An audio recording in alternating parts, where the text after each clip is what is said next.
KFC മുറിക്കുക guys. ഇത് ഞങ്ങൾക്ക് ഇന്ന് KFC അല്ലല്ലോ ചേച്ചി, ഇതിന്റെ പേര് പറ. ആണ് ഞങ്ങളുടെ മുതലാളിച്ചി. 10 പൈസയുടെ ഉപകാരം ഇല്ലെങ്കിലും 10 പൈസ വാങ്ങാതെ ഞങ്ങൾ ചെയ്യുന്ന അല്ലല്ല. അതെ, ഇതാണ് ചിക്കൻ കിങ്. ചേച്ചിയുടെ നാട്ടിലെ പ്രസ്ഥാനത്തിൽ നിന്ന് ചേച്ചി കൊണ്ടുവന്ന. വാവ്, ഒരു പടം എടുക്കണ, കൈ കൊണ്ട് പോകും. അതിന് മുമ്പ് ചൂടാക്കണം. ഓ, നല്ല സ്മെല്ലൊക്കെ ഉണ്ട് കേട്ടോ. കിടു ചേച്ചിയുടെ നാട്ടിലെ കടയിൽ നിന്ന് ചേച്ചി കൊണ്ടുവന്ന. ഈ കടയുടെ പേരെന്നായിരുന്നു? Chicken king. സ്ഥലം കുടമൺ. കൊടുമണ്ണിലൂടെ ഉള്ളവർ പോയി ചേച്ചിയുടെ കടയിൽ നിന്ന് ചിക്കൻ കിങ്. അപ്പൊ ഞങ്ങൾക്ക് ചിക്കൻ കിങ് തന്ന ചേച്ചിക്ക് നന്ദി. എന്തുവാണോ ആ കർണാമുറി? ഹാപ്പി ബർത്ത്ഡേ ചേച്ചിക്ക് ക്രിസ്മസ്. ഞാൻ ചുമ്മാ ഒരു പ്ലം കേക്ക് വീട്ടിൽ നിന്ന് എടുത്തോണ്ട് വന്നു. അതിപ്പോ ബർത്ത്ഡേ ആണെന്ന് പറഞ്ഞ് മുറിക്കണം. ഓരോരോ മാനസിക വൈകല്യങ്ങൾ മുറിക്കട്ടെ. ചൂടാക്കണ്ടേടാ എനിക്ക് തന്നെ. സന്തോഷ ജന്മദിനം കുട്ടിക്ക്.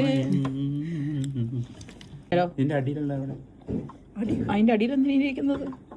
ആ കറുത്ത സാധനം നിനക്ക്. എടാ നീ എടുത്തോടെ, ചിക്കൻ എടുത്തോ. ചൂടാക്കണം. തമ്പുരാൻ കണ്ട് എന്തൊക്കെയാ നമ്മുടെ മുമ്പിലോട്ട്. ചിക്കൻ കൊണ്ടിരുന്നു, കേക്ക് കൊണ്ടിരുന്നു. പക്ഷെ ഇതൊക്കെ ഞങ്ങൾ കൊണ്ടുവന്നോ? നീ എന്തെങ്കിലും തൊഴിഞ്ഞ കൊണ്ടുവന്നോ? ഇല്ലല്ലോ. കണ്ടോ, നാട്ടിൽ നിന്ന് നമുക്ക് ചിക്കനും കൊണ്ട് വരാൻ മനസ്സ് കാണിച്ച ഞങ്ങളുടെ എല്ലാം മെല്ലമായ ഡെയ്സി മാമയ്ക്ക് ഞങ്ങളുടെയും പഞ്ചായത്തിൻ്റെയും പേരിലും നന്ദി അറിയിക്കും. ഞാനിവനോട് ഷെയർ ചെയ്യത്ത് ചിക്കൻ. അതിൻ്റെ അർത്ഥം തൊലി മാത്രമേ ഉള്ളൂ, ബാക്കി വിടാൻ തിന്നു. നീ അത്ര നിന്നാ മതി, നീ ഓൾറെഡി കഴിച്ചല്ല.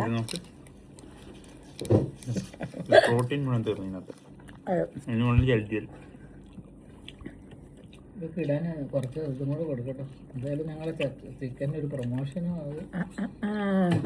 അത് ഇതിലൊന്നും നിൽക്കല്ലേടാ. New year കഴിയിട്ടില്ല. ഉണക്ക ചിക്കൻ തന്നിട്ട് പ്രൊമോഷൻ. ലക്ഷങ്ങൾ കാണുന്ന യൂട്യൂബ് ചാനൽ, ലക്ഷങ്ങൾ.